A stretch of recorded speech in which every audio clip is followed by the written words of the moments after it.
So one of the things you should have done in grade 11, and possibly even did some of it in advanced functions, is what's on the screen right now, simplifying radical expressions. So let's do a bit of review on that.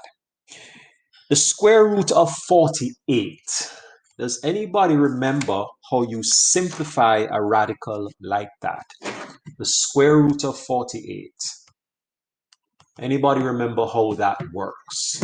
You're welcome to put it in the chat or to just unmute and talk to me. I like when people talk anyway, so if that's fine with me. Anybody remember how this works? All right, so let me remind you. I'm looking for the largest perfect square that's a factor of 48. And the largest one I can think of is 16. So I'm going to regard this as being the square root of 16 times 3.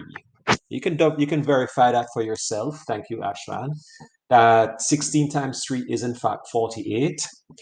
And the reason I chose 16 is because 16 is what we call a perfect square, which means that I can separate this into the square root of 16 times the square root of 3. Right? The square root of a product is equal to the square root of each of the factors of that product. This, of course, is just simply 4, and the rest of this is root 3. So square root of 48 is 4 root 3. Those are two equivalent things. Thank you, Alexander. That's exactly what we're trying to do here. 250, I'm thinking the perfect square that's a factor of that is 25. So I'm going to regard this as being the square root of 25 times 10,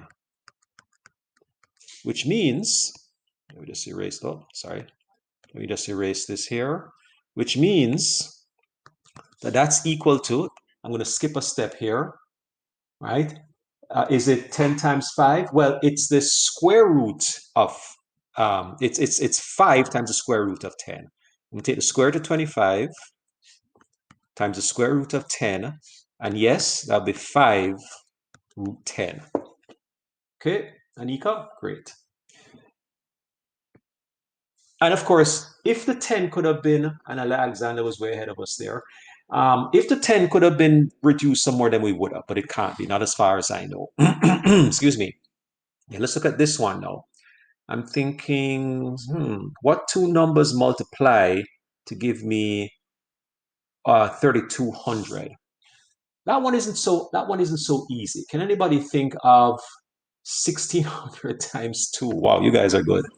1,600 times, let's do it this way. Let's take 16 times 100 times 2, right? Two perfect squares, right? Both of those are perfect squares times 2. Can we all agree that that makes sense? 1,600 times 2. So what I'm going to do now is I'm going to take those two perfect squares, which would be 4 times 10 times the square root of 2, and make that 40 root 2. Okay? All right. Hopefully that makes sense. 40 root 2. Again, I broke it down into all the perfect squares I could think of. There are 16 times 100, right, which is 1,600 times 2, which is 3,200. And then I took each of these two perfect squares and made them into 4 and 10. And then those two non-radical parts get multiplied, and then the radical part stays as the root of 2. What about cube roots? Well, it works the same way. I can regard this as being the cube root of 8 times 10. Why did I choose 8? Because that's a perfect cube, right? Just so we have perfect squares, we also have perfect cubes. 80 is a product of 8 and 10. 8 is a perfect cube. So I can write that as the cube root of 8 times the cube root of 10. This part here is 2. Hope everybody remembers that. Cube root of 10. All right, that little 3 there is important for us to put that in, because if it's not there, then it means that it's a square root, right? Nothing there means it's a square root. But of course, it is a cube root, so we have to make sure we put that in. This is not 2 to the power of 3. You know what? Let me rewrite this, because this looks like 2 to the power of 3. Let me make this look a little different. So let's do it with some brackets there. So let's write 2 root 10, right? I don't want anybody to think that it was 2 to the power of 3 because it's not. All right? So that's what simplifying radicals is. Now, then we get to something called rationalizing the denominator. And all that means is, first of all, let me tell you what a rational number is. The root of 3 is a rational number. It's rational because it cannot be expressed as a fraction. There is no fraction that you could use to represent the square root of 3, right? It's irrational. Rational means that it can be put as a fraction, but root of 3 cannot be put as a fraction. So in order to rationalize this, I'm going to take that 5 root 3 and multiply it by root 3 over root 3. And what that does is it makes the bottom part of this, root 3 times root 3 is just simply 3. Again, this is stuff you're supposed to remember from grade 11. But root 3 times root 3 is just 3. The top, though, remains as 5 root 3. Now, this has, no, these two things have the same value. This is the same thing as this. Let me move this out of the way here. These two things have the same value. Just that this one, the first one in the black circle, that one has a denominator which is not rational, it's irrational. So rationalizing means make it into a number which is rational. 3 is rational, right? So that's what I mean by rationalize the denominator. Same thing here. I'm going to multiply the top and the bottom by the root of 6. So 5 plus, I don't know why I'm using black. Let me go back to what I had before. So I'm going back to black. So 5 plus root 2 divided by root 6 can be multiplied by root 6 over root 6. Remember, root 6 over root 6 is essentially 1. So multiplying by 1 does nothing. It doesn't change the value of it. It's still going to be the value we had before. But no, the denominator is no longer irrational. Root of 6 times root of 6 is just simply 6. The top of this, though, becomes, now I'm going to distribute this, 5 root 6. So that 5 times root of 6 plus, let's multiply those two together, the root of 12. So root 2 times root 6 is the root of 12. But here's the problem. I can't leave it like that because I haven't simplified that enough, right? The square root of 12 can be simplified some more. So let's do this. 5 root 6 plus the square root of 4 times the square root of 3 all over 6. Where does that come from? That's the same thing as the square root of 12. Square root of 12 can be written as root of 4 times the root of 3. That's the square root of 12. That part becomes, so it's 5 root 6 plus 2 root 3 over 6. Okay? Plus 2, thank you, Alexander. Well done. Well ahead of us there. Okay. All right, everybody's comfortable with that so far. One of the things I do from time to time is I check in with the room, just call people at random, like Alicia. Alicia, are you there with us? Are you following this? What we just did. Alicia, are you there? Where's Alicia? Perfect. Call out one more person. Let me go from Alicia to Alicia. Alicia, are you there? Are you with us with that one, Alicia? Okay, perfect, Alicia. Thank you. So there we go. That one is done.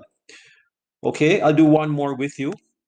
So this is the root of, move this out of the way here, bring that down. So it's a 3 minus 4 over 2 root 5. So what I'm going to do here is root 3 minus 4 over 2 root 5. I don't need to multiply by 2 root 5. I can just multiply by root 5. That alone will rationalize the denominator. I don't have to multiply by the 2 as well. Right? All I'm trying to do is get rid of the irrational part, which is the square root part. That's the irrational part. So let's see what happens to that. The top of this, again, I'm going to distribute that 5 with those. So I'm going to get the square root of 15. So 5 radical times 3 radical gives me radical 15 minus 4 root 5. I'm distributing, remember? The root 5 times both of those over. Now I'm going to have 2 multiplied by 5. Because remember, the two root 5s multiply together to give me just simply 5. So what am I left with at this point? Root 15 minus 4 root 5 all over 10. And I can't reduce that. I can't simplify that anymore. Let's see what Alexander has. Root 15 minus 4 root 5 over 10. Yes, well done. Good stuff. Alexander is jumping ahead of us here on this one. Good for you. All right, let's get to the next question. Now, sometimes to rationalize a denominator, we have to multiply by what's called the conjugate. What is that again? Does anybody know what a conjugate is? All right. The denominator of this thing is 4 plus root 3. This came up in the advanced functions course. So does anybody remember what the conjugate of this denominator is? What do I mean by the conjugate of the denominator? The denominator is 4 plus root 3. What's the conjugate of that? Anybody? Not just Alexander. Right? I'm not going to bring out the wheel yet, so don't worry. I just want to see if anybody remembers the conjugate. Opposite equation that will make 0, it looks like. Kind of, sort of. Kind of, sort of. Square root of 4 minus 3. Well, it's not the square root of 4. It's actually 4 minus root 3. So you're on the right track. Let me just remind you about something. Okay, so you're all remembering now. A squared minus b squared, this is on a little aside, is equal to difference of squares, a plus b. Excuse me, let's do a little water here, 1 second. A plus b, a minus b. That's a difference of squares factored. So if I have two things being added together and those two things being subtracted from each other, then the result of that, when I multiply them, is the first one squared minus the second one squared. So here's what we're going to do. We're going to apply the principle of that to this. So we're going to say 5 over 4 plus root 3 is multiplied by 4 minus root 3 over 4 minus root 3. Right? That's the conjugate. That thing I just wrote down is the conjugate. It's the same as the first one, the same two terms, 4 and root 3, but now with a minus sign between them. There's your conjugate. So this thing that I multiplied by, I'm just going to circle it temporarily for a bit. This thing I just multiplied by is essentially 1, because that's just simply a over a, or b over b, or c over c. The top and the bottom are the same, so it essentially means the same thing as 1. So let me take away that circle, and let's go through the process now. Now the bottom of, not red, not red. The bottom of this is going to become the 4 squared minus the root 3 squared. That's your a squared minus b squared right there, which we ended up with 4 plus root 3, 4 minus root 3. The top, though, let's treat the top as if we were distributing that 5. So it's 5 times 4, which is 20, minus 5 root 3. Okay, so this is being multiplied by that, and that's being multiplied by that. Just want to make sure that's clear. The bottom now, though, is going to become, so the top of this is still 20 minus 5 root 3, but the bottom is going to become 16 minus 3. 4 squared is 16, and the root of 3 squared is 3. So my final answer, I'm going to move this down a bit here. So my final answer is 20 minus 5 root 3 over 13. Now, the reason that that is a rationalized denominator is because that denominator is just a number. It's not irrational anymore, right? The first denominator that we had was irrational. 4 plus root 3 is irrational. I can't put 4 plus root 3 into a fraction. There's just no fraction that represents 4 plus root 3. But 13 is just a number. I could put 13 over 1 to represent 13. And that's why that represents the correct answer. Okay? All right, let's try another one. root 3 over 1 minus 2 root 5. Okay, so 3 over 1 minus 2 root 5. What am I going to multiply by this time? Can anybody come up with the conjugate? We've just done this conjugate thing. Help me out with the conjugate of this denominator. So it's just 1 plus 2 root 5. There you go. Sorry. So it's 1 plus 2 root 5.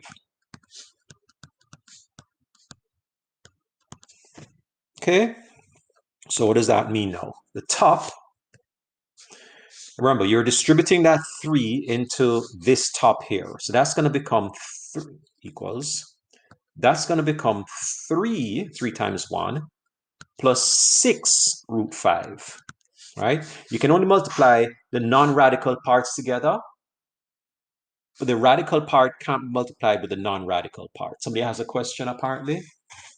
Anybody? Yes, go ahead. Root root 3 on top. Oh, yes. Thank you. Thank you for correcting me on that one. Thank you. Was that Adam who did that? Adam, thank you. That was yeah, sorry. Sorry about that. That's supposed to be root 3. So let me change. This is wrong. What I just wrote down is wrong. I appreciate, and I always appreciate, I mean, that shows that people are absolutely paying attention. That's good. Let's get rid of that there. Okay. Oh, didn't mean to erase everything. Come on. You know what? I'll just put it back. I'll just put it back. So it's root 3 over 1 minus 2 root 5. Okay. And then the 1 plus 2 root 5 would be the conjugate. How did the root 3 become? Yeah, Tej, yeah, thanks for straightening me out on that. I don't know either how that happened. That's just I don't know. Anyway, let's keep going. So anyway, root 3 times 1, of course, is root 3. And root 3 times 2 root 5 is plus 2 root 15. Complete different answer from what we had before. Then on the bottom now is going to be the 1 squared minus, and remember, we're squaring both of these things, the 2 root 5 squared. We're squaring both terms. Just want to make sure we're clear on that. All right. I see some answers. Is it over minus 9? Whoa, did I make a mistake again? All right, let's see if I did something wrong here. All right, so is it over minus 9? Oh, not finished yet. We'll find out. I'm finished yet, so let's keep going here. So it's root 3 minus 2 root 15. The 1 squared is still 1. Now this part here is going to become minus 4 times 5. Okay, I'm squaring both parts of this. The 2 squared is 4, and the root 5 squared is just 5. So that ends up being root 3 minus 2 root 5 over minus 19. Okay? Okay, Danny was ahead of us on that one, yeah? It's all over minus 9, or did I make a mistake? I think you might have in that case, Adam. Hopefully I didn't. I think we're good now. Yeah, okay, good. Yeah, you did. All right. So let's see what else we got here now. Rationalize the numerator, which is what we have to do sometime. Rationalize the numerator. Now, remember now, how did the plus become a minus? Okay, Tej, let me go back. We had, and thank you, by the way, Taj, for the question. Sometimes because I just made a mistake. So let's see if I did. I squared the 1, which gives me 1. I squared this second part. Hopefully you can see what I'm pointing to here. I squared the second part, and I squared it, and I got 4 and 5. So 4 times 5. So it's really 1 minus 20. That's where the minus 19 comes from. Does that make sense? 1 minus 20. Okay. Well, Danny says yes. What about Tash? Tash, how about that? Does that make sense? That minus 19 now makes sense? Tash, checking in with you. What do you say? The numerator became negative as well. Root 3 minus 2 root 5. Well, I don't know if it's negative or positive. It may be, but the fact is that it's just 3 minus 2 root 5, right? I mean, maybe when you evaluate it, or was it a plus? Oh, geez. Yes. Yes, it was a plus. It was a plus. Yeah. Okay. Maybe that's what you're talking about. Yeah. I'm sorry about this. The numerator, oh, yes. Yes, Taj. Yes. Okay, so here am I going on as if that Taj is the one with the mistake and it's me. Yeah, I don't know where that became a negative all of a sudden. No, you're all quite right. And I'm not doing this on purpose to check to see if people are following right away. It's just a complete error on my part. Let's just be honest about that. All right. I don't know how pluses become minuses and all this other stuff. I don't know how root threes become root fives, and I don't know what's going on.